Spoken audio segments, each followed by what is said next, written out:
This year, we're gonna celebrate 6 years since we moved to the US. And this country keeps surprising me with different things that work in a completely different way back in my country, that work in a completely different way in other countries of the world. And in this video, I'm gonna talk about these things. And you've probably watched a lot of videos like this, and you know about taxes that are added at checkout, and you know about weirdly working healthcare. I'm gonna talk about different things in this video.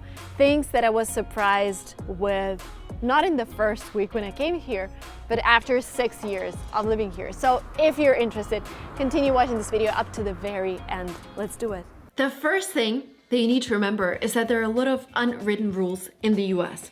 Starting with tips, you tip the waiter 10% if you didn't really like the service, 15% for an okay service, and 20% for a good service. So in general, if you're happy with the service, you pay 20%. In most of the countries, tips are optional, but not in the US. Another interesting unwritten rule is actually donations at top universities. There is a story that I've heard that Stanford refused to admit international students because international students were not used to donating to university after graduation. But it's actually an unspoken rule. If you graduate from a prestigious university like Stanford, from a program like MBA, it is expected that you're gonna make donations back to the university after your graduation. When I came to the US and started doing business here and started talking to other entrepreneurs, they kept saying things that surprised me. Things like, oh, I'm gonna do this because it's a tax write-off. Oh, I'm gonna hire this person and I can deduct his salary from my taxes. I was like, why do you care so much about taxes? And I come from a country with a fixed tax rate. I understood why they were so concerned about the taxes when I actually filed my first tax declaration. The thing is, taxes in America can be really high if you make a lot. They can be more than 50% depending on your location. But the tax system works in a way that if you have expenses, then you can deduct them from your taxes, thus paying less. And people really take care of investing back in their businesses, going to conferences, hiring people, increasing the level of their product, just because it's also a tax write-off and actually costs them maybe 50% less if they pay for this before paying their taxes. I've been to over 20 countries in the world. In some of them I lived for several months, but I've never ever heard people talk so much about taxes the way they talk about them here in the US. And almost every person has their own CPA, because if you have something apart from your regular job, it gets really hard to file taxes by yourself. And not just because it's too many forms, and it's actually too many forms, but also because you don't know every single detail, and sometimes you can save thousands of dollars because there is this rule that allows you to save on taxes. Another thing that I've noticed in the US that is kind of standing out to me, just because I have seen it abroad, but I just see it almost everywhere here in the US, is this, I don't know how to call it, it's either alpha energy or this amazing talent to sell and pitch your ideas. So basically what I'm talking about is that when you come and pitch your idea to investors, the American way to do it is, this is gonna change the world. I have the best team here to execute. If you not invest right now, you will have to invest at 2x valuation. So they're building this FOMO, but also they're giving you motivation and excitement that they have. And sometimes, and I've seen this go both ways. I've seen this go where people pitch their company and they're like, oh, we're hiring, we're growing, when there was nothing behind it. But I also seen examples where people were pitching their company, they were passionate about the idea, they were giving this passion to everyone around them, and that was the reason the company survived during the crisis, and that was the reason the company grew like crazy. We see it everywhere, actually. If we look at American YouTubers, they start with creating this excitement about the topic. We watch an American movie, we are hooked in the first couple seconds. This is this American way of selling things. And again, I haven't really seen it anywhere else. Another thing that surprised me a lot is how Americans are actually loyal to their colleges and universities. You can see a lot of people wearing swag from their university, and I think it has become this worldwide fashion phenomenon where you just buy a shirt with a logo of a university because it became fashionable. And again, people don't do it because it's fashionable, they do it because they actually like their college and they like the sense of belonging to the community. You can see it everywhere. They're wearing hats, they're wearing sweatshirts, they have signs of their colleges on their cars. And there is another thing called generation graduates, where if your parent graduated from a particular college, Stanford, you would try and go into the same college, and you will have generations of people from your family going to the same university or college. Another thing that can be confusing if you come to the US for the first time is the way the dates are written here. Month comes first. So if you want to write down April 5th, you write 4/5/2022. Imagine how happy I was that my first daughter, Emily, was born on November 11th, which means 11/11/2019. You can't mix that up. The next difference is kind of funny. When I first came to the US and I went into shower, it took me good 5 minutes to figure out how it works. First of all, I couldn't figure out how this thing works.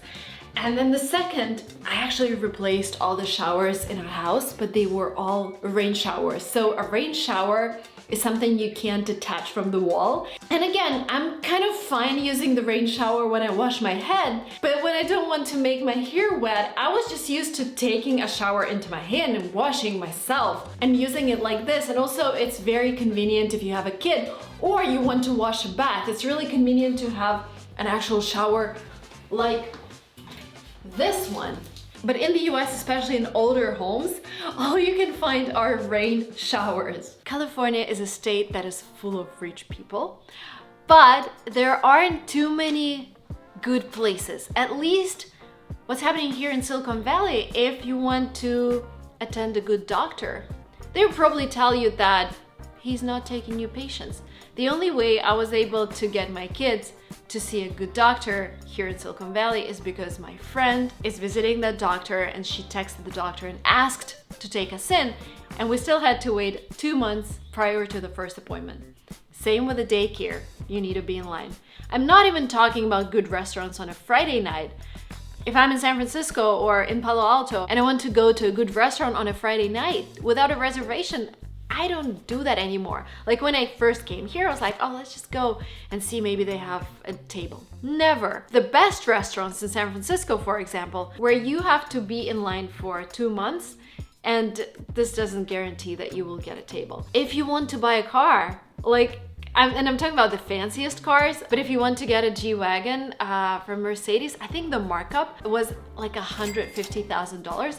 And the markup means that the car costs like $100,000, but because you want to get in California and there are so many people who want to get it, they just put $150,000 markup on top. And you know, if you don't want to buy it, then don't buy it. And you still will have to wait for 9 months for it to get delivered. And yes, sometimes it's not nationwide. Sometimes it's only for like Silicon Valley, California, and you can go out of state and buy a car. But still, markups of like $10,000 for a beautiful car are pretty regular here. And I think it's a sign here that if you don't have to line up for something, might be not the best option. I had this weird situation the other day. I'm still looking for a gardener, and I found this guy through a recommendation on Nextdoor. Actually, his wife DM'd me and she's like, my husband is a great gardener. I'm like, okay, let's try it. And I was a little alerted when he said he's gonna come the next day, because again, normally if you find a good specialist, you wait for at least 2 weeks for the next appointment. And I was like, okay, come tomorrow, that's perfect. And when he arrived, I couldn't see what was going on, but he acted kind of weird.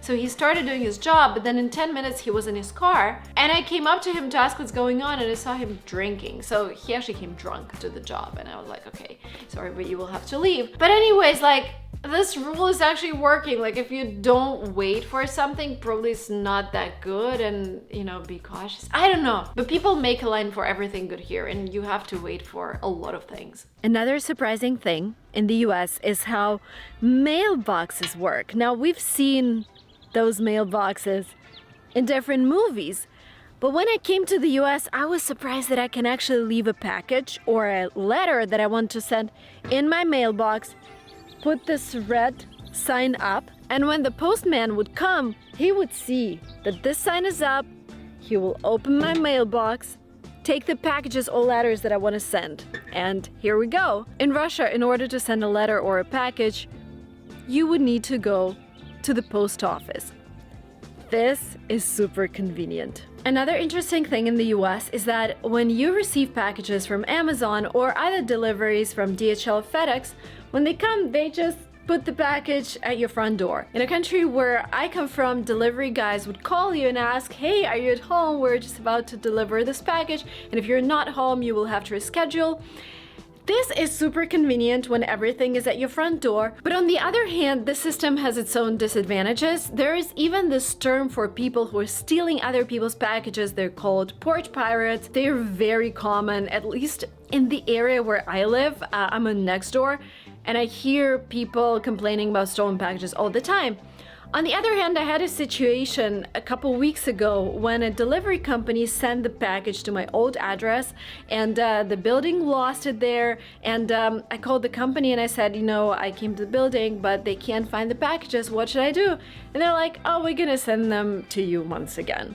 And I was like, okay, that's great. I don't know whether that will work with all the companies here, but at least there are some companies that would actually replace some packages that are missing. Another thing that you don't really think about when you're coming here to the US, that in most of the places you would actually need a car, and public transportation is almost non-existent in some parts. Like here, Silicon Valley, we have Caltrain, which is a train that can take you to San Francisco, but it's not like it's coming every 5 minutes, something that you would have in London, for example, or in Europe. And the problem with public transportation, when I studied it, I actually found out that there's this huge car lobby from car manufacturers in the US. The highlight of it being a story of a company buying a newly built railway just to take it down so that people continue buying cars and to stop using the railway. And there's this amazing book by a woman from Finland who ended up marrying an American and moving to the US. And she came from a country where you have free healthcare, free education, very good public transportation, and she started studying American problems. And she came to the conclusion that in the type of problem when you don't have enough public transportation, it is not where demand creates supply. So it's not like people are coming to the government saying like, hey, I need a tram station here, or I need more buses. This is actually where the government needs to step in and provide supply first, so that people start using the service, and this is how the system is going to work and grow. But I don't see it really happen right now, at least like even San Francisco. Yes, there are trams and there are buses, but comparing with London, London is just the best place in terms of public transportation, where you have bus stops on every corner, and German public transportation is super reliable. Like the trains come at 7:03 and you expect the train to be there. And this problem leads us to people being super dependent on cars. And not just because now I'm used to driving in the car and I don't want to walk for 5 minutes. It's also because when you walk, if you want to walk for 5 minutes, most of the times you won't be walking on a beautiful street where you have cafes and people. You will be walking on some type of highway with cars being back and forth, with zero people around you. So there is no walking culture. And in some places you won't be really happy to walk. Do I want more walking in the US? Definitely. But I'm also now like super comfortable with being in the car all the time. But I wish we could have more of that. In some countries, if you get pulled over, you can do this. Hi, what happened? In the US, you have to do this. Your hands have to be on your wheel. Again, this is done for policemen's safety, so that you don't hold a gun or something to hit them. Another thing that happens if you get pulled over in the US by a policeman, before approaching you, they would actually touch your car. There are several theories I've read about online. Some of them say that this is done in order to leave fingerprints on your car in case something happens to the policeman. Another theory says they're actually checking the trunk if maybe it's open and there's a person out there who's gonna jump out of the car. By the way, if you're from the US watching this, let me know which fact surprises you the most and maybe which facts are not true for your state, because I'm speaking from Silicon Valley perspective. This is where I live. Another great thing about Americans, they are super friendly to strangers. And I think you could tell that by watching a movie, but when you actually walk in San Francisco, for example, and you're wearing a nice jacket, people can come up to you and say, "Oh my God, I love your jacket." And you'll be like, "Wow, thank you so much." It just brightens your day and it just creates this mood of everyone being friendly. And I know that in some cultures people are just not used to it. You know, in Russia, if I approach someone and tell them like, "Hey, you look amazing," they'd probably be like, "What's going on with you?" But I just like this culture of being open, being friendly, and complimenting people on random things. Another thing that people kind of don't expect about American cities is that they're actually dirty. I know a lot of friends who came to New York and they were like, "New York actually smells." Because in summer, you know what happens in the US, if you have trash as a business, you just put it outside in the street. And it gets really hot in summer and there are a lot of rats in New York running from one trash pile to another. Some parts of San Francisco also have the same problem. So it's something you do not expect. As a person from Europe, you might be surprised, but this is the reality of big cities in the US, at least the cities that I've visited. One thing that I've learned moving from one country to another and visiting different countries is that every country, every place in the world would have things that you would not like, would have things that you're not used to, and you choose the way you react to them.